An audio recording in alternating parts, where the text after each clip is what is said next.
Welcome back to the Voice of the Coast. I am your host, Danika Foley-Long, and with me we have LaHoste, who is the Cubmaster of Pack 438 and also the Troop Committee Leader of Troop 49. And we're talking about recruitment night, trying to get the kids out and do something, because I know I hear it all the time. There's nothing to do, there's nothing to do. Well, there's actually a lot to do.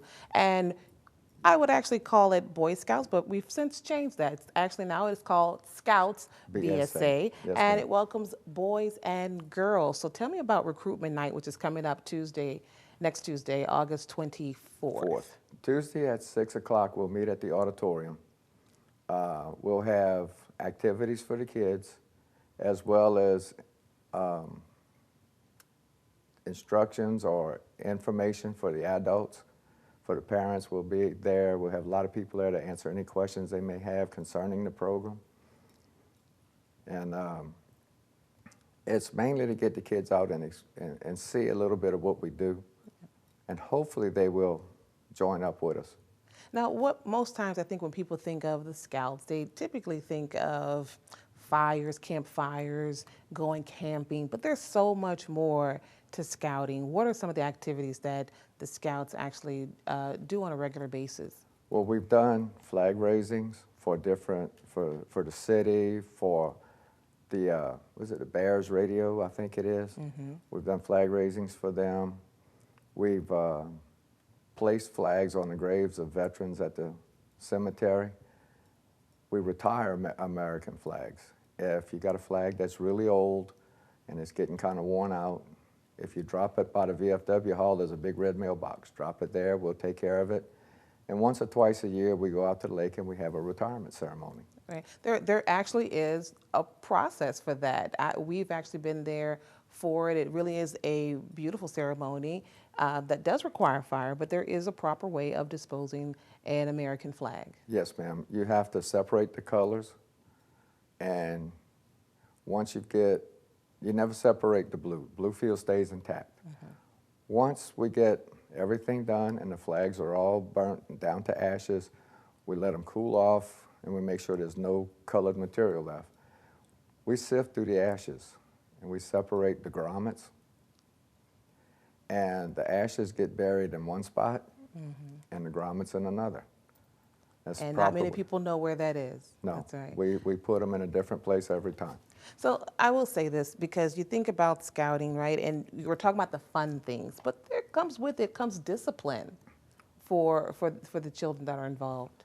They have a regiment that they have to follow. They have a certain criteria that they have to meet all the way up. There's every level is different, and each level is a little bit higher.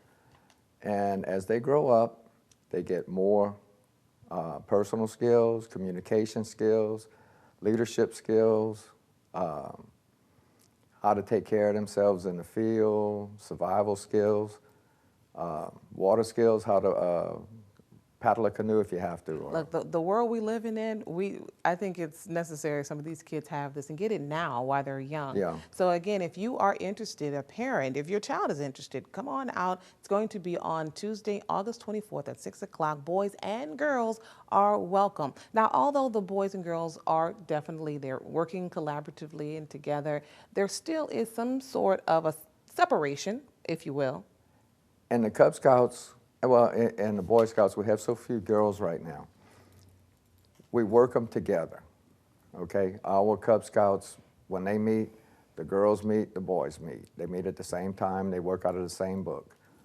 And as they grow older, when we do go on camp outs, that's when you kind of separate them, okay? The girls will sleep in one area, the boys will sleep in another one, and the girls always have at least two female leaders with them. Mm-hmm.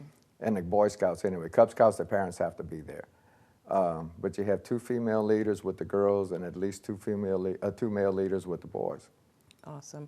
Well, we're going to talk a little bit more about it as you go up the tier, and how many people, by name recognition, are Eagle Scouts and what comes with that. So come on back. We're going to take a short break right here on KWBJ TV 22.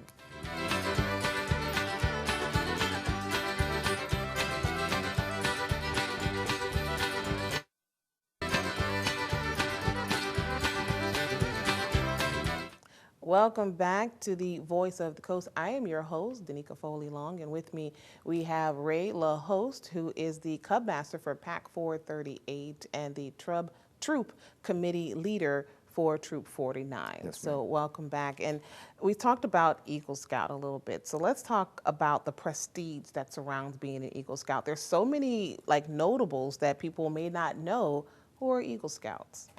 Ross Perot was an Eagle Scout. Sam Walton was an Eagle Scout. Steven Spielberg, right? Steven Spielberg's an Eagle Scout. See how many, some of our presidents, we have an astronaut, Neil Gerald Ford was an Eagle Scout.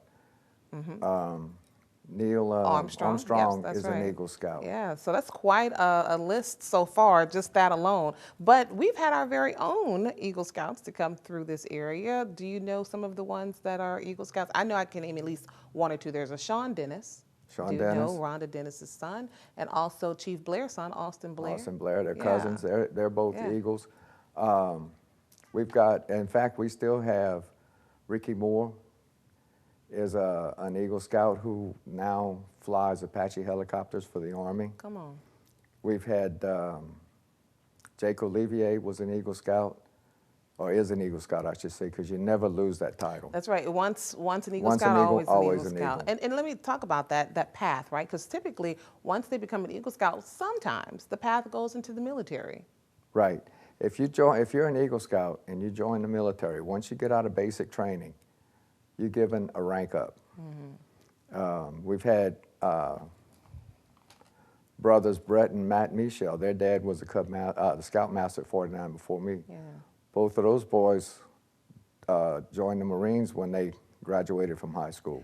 So it really is an honor. It's a prestigious title. So if, again, you want your kids to be involved in something pretty awesome, and something that they will have forever, because again, once you are an Eagle Scout, you're always an Eagle Scout. I'm actually waiting to see what a young lady looks like being an Eagle Scout, because now that the Scouts have opened up. But you can come on out Tuesday, August 24th at 6 o'clock. Boys and girls are welcome. It's at the auditorium. It's the West Concourse. So come out. They'll have a couple of things set up so they'll get their hands into it. Get their hands dirty and get some experience at cooking in the field. They'll get the little kids will get some arts and crafts stuff done. Yeah. So they'll learn how to set up a tent. And let's talk about the ages, because that's important. Who's welcome? Up to what age? Okay, we start off in kindergarten. If you're 5 years old in kindergarten, you can join what's called the Lion Cub Den. Okay, and you work first grade goes to Tigers, second to Wolf, third to Bear, fourth and fifth are Webelos. And that's your transition into Boy Scouts. And in Boy Scouts, you have Scout, Tenderfoot, Second Class, First Class, Star Scout, Life Scout, and an Eagle Scout. Each position that you move up in has a little bit more responsibility and a little bit more training. And as you grow older, you learn how to take care of the kids below you. You teach them. And it's once you get into Boy Scouts, it's a boy-led operation. Yeah. The boys decide where they're going, and the girls, they decide where they're going, what they're going to do. And I just have one last quick question for you. I mean, when talking to you, you can tell that you're very knowledgeable. What does it mean for you to be a part of Scouts? I've been in Scouts since 1999. I have had my hands in about 35 or 40 Eagle Scouts to get them through. And the seed of transition in these young men and women is what I live for. Awesome. I love it. Thank you so much for your time that you've dedicated to this community. And I would dare to say that I believe the parents thank you in return. So that is all the time we have. We'll see you guys next time. Again, make sure to go on out there August 24th at Morgan City Auditorium at 6 o'clock. If you haven't already, make sure to subscribe to us on Facebook and also on YouTube, KWBJ Live. Take care.